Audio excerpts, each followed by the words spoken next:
সিএসকের ভাগ্য কি ভাই এতই খারাপ? একটা নো বল আর এইভাবে রান। আজকের ম্যাচের প্রেডিকশনে আমার মনে হয় যে আরসিবি এই ম্যাচটাকে জিততে পারে। তার কারণ হচ্ছে আরসিবির ব্যাটিং কিন্তু খুবই স্ট্রং। হ্যালো বন্ধুরা, আমার নাম আর্য শঙ্কর, নিয়ে এসেছি নতুন একটা ভিডিও। আজকে হলো big match, big moment, big thriller. আজকের ম্যাচটা হলো আরসিবি ভার্সেস সিএসকে সঙ্গে। আরসিবি সেখানে কিন্তু টস হেরে গেছে, সিএসকে কিন্তু টস জিতে গেছে আর তারা চুজ করেছে প্রথমে বোলিং। আজকের ম্যাচের প্রেডিকশনটা আমি দিয়ে দিই। আজকের ম্যাচের প্রেডিকশনে আমার মনে হয় যে আরসিবি এই ম্যাচটাকে জিততে পারে। তার কারণ হচ্ছে আরসিবির ব্যাটিং কিন্তু খুবই স্ট্রং। তো আমি কোনো ইমোশনের দিক থেকে যাচ্ছি না, আমি জাস্ট টেকনিক্যাল এবং টেকটিক্যাল দিক থেকে দেখছি যে কোন টিমটা সবচেয়ে বেশি স্ট্রং। এবং আরেকটা জিনিস আমি বলে দিই ফ্যান্সদের উদ্দেশ্যে, পুরো স্টেডিয়াম কিন্তু ম্যাক্সিমাম আরসিবি ফ্যানদের দ্বারা ভর্তি, পুরো লাল নীল হয়ে রয়েছে।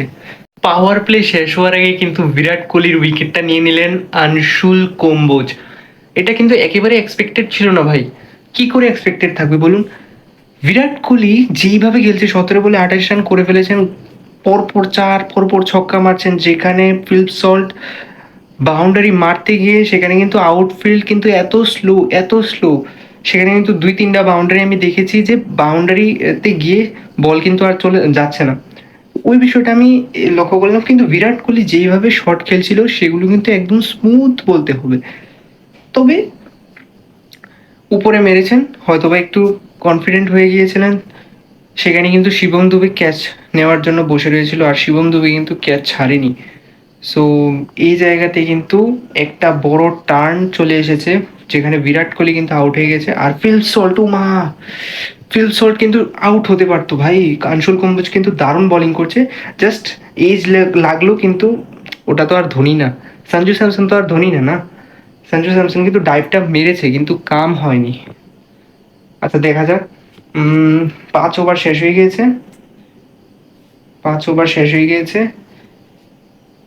ওকে, 43 রান করেছে 5 ওভারে। একটা উইকেট পড়েছে, সেটা বিরাট কোহলির। 16 ওভারে আরসিবি পৌঁছে গিয়েছে 172 রানে। 3টা উইকেট হারিয়েছে মাত্র, যেখানে পার্টিকাল কিন্তু 50 করে দিয়েছে এই ম্যাচেও। গত ম্যাচে এসআরএচ এর সামনেও কিন্তু তিনি ভালো খেলেছেন, তিনি কিন্তু 73 না জানি 74-এর একটা ইনিংস খেলেছিলেন। সেখানে কিন্তু তার একটা সুন্দর ব্যাটিং আমরা দেখতে পেয়েছি। বিরাট কোহলি সেখানে শুরুর দিকে আউট হয়ে গেলেও আমি কিন্তু মনে করেছিলাম যে তারা এই রানটা হয়তো বা 200-তে পৌঁছে নিতে পারবে না, কারণ বিরাট কোহলি যেভাবে খেলছিল। তারপরে একটা স্লো ডাউন শুরু হলো, সেখানে ফিল্প সল্ট কিন্তু অনেকগুলো বল খেয়ে ফেলেছিল। ফিল্প সল্ট কিন্তু 30 বলে 46 রানে একটা পারি খেলেছে। রাজত পাটিদার এসে কি করলো, 14 বলে 40 রান কিভাবে করলো রে ভাই? এখনো কিন্তু তিনি নট আউট, 285 স্ট্রাইক রেটে খেলছে, মানে অসাধারণ ব্যাটিং ভাই। রাজত পাটিদার যেখানে কিন্তু তিনি ডোমেস্টিকে ভালো পারফর্ম করেনি, এবারে তিনি কিন্তু হঠাৎ করে আইপিএল এসে ফর্মে চলে এসেছেন। আনশুল কাম্বুজ ভাই টিম ডেভিডকে পুরো আউট করে দিয়েছে, পুরো লেগ সাইডে পুরো স্টাম্প উড়িয়ে দিয়েছে। কিন্তু বলটা ভাই নো বল ছিল। ইয়ে রাম, শিট। পরের বলে ছক্কা মেরে দিল। সিএসকের ভাগ্য কি ভাই এতই খারাপ? একটা নো বল আর এইভাবে রান। আনশুল কম্বোজ, যিনি টিম ডেভিডকে একটা লেগ স্টাম্পে অসাধারণ বোল্ড করেছিলেন, কিন্তু বলটা নো বল হয়ে যায় এবং সেখানে কিন্তু একটা জীবনদান পায় এই টিম ডেভিড। তারপর কিন্তু সে আর থামেনি। আনশুল কম্বোজের সেই ওভারে একটা ছক্কা মারে।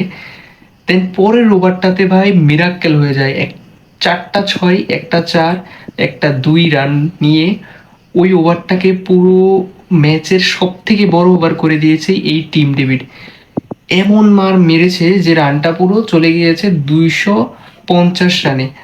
সিএসকে এর ব্যাটাররা কিন্তু খুবই খারাপভাবে ফেসে গেছে। তার কারণ কিন্তু 6 ওভারে তাদের মাত্র 76 রান হয়েছে এবং সেখানে কিন্তু তিনটা উইকেট পড়ে গেছে। যেখানে ফার্স্টে রয়েছে ঋতুরাজ গেকওয়ার্ড, তিনি কিন্তু সেখানে জ্যাকব ডাফির বলে একটা সুন্দর স্লিপে ক্যাচ দিয়েছেন, তাও সেটাও কিন্তু ছিল হালকা একটু বাউন্স এবং হালকা একটু সুইং হয়েছিল। সেমভাবে সঞ্জু স্যামসনও কিন্তু এই জ্যাকব ডেপির বলে আউট হলো। আয়ুষ মাত্রে যে কিনা ভুবনেশ কুমারের বলে আউট হয়ে গিয়েছে। আর এখন কিন্তু পরিস্থিতি খুবই খারাপ। এখন হয়তো বা আরেকটা উইকেট পড়তে পারে, হ্যাঁ। আচ্ছা, স্টাম্পিং হয়ে গিয়েছে। সারফরাজ খান হয়তোবা স্টেপ আউট করে মারতে গিয়ে এখানে কিন্তু স্টাম্প আউট হয়ে গিয়েছেন।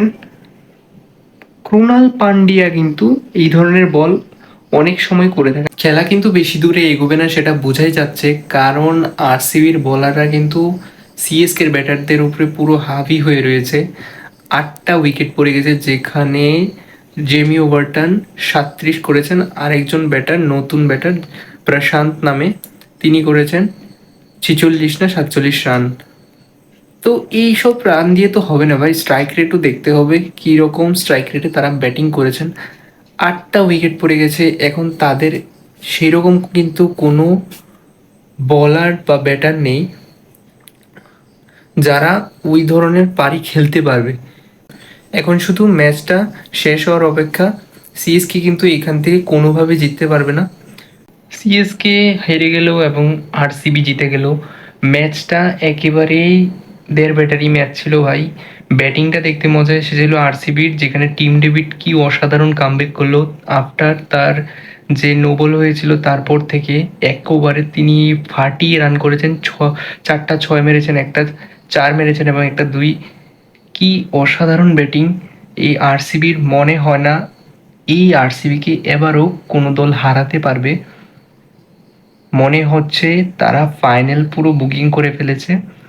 সিএসকের জন্য খুবই দুঃখ হচ্ছে, তারা এত খারাপ খেলেছে, 207 রান করেছে, পুরো 10 উইকেট তারা লুজ করে ফেলেছে। চলো দেখা যাবে নেক্সট ম্যাচে। আজকের ম্যাচ এখানেই শেষ হলো, আর কালকের ম্যাচে অবশ্যই তোমাদের সঙ্গে আমি যুক্ত হব। চলো বাই।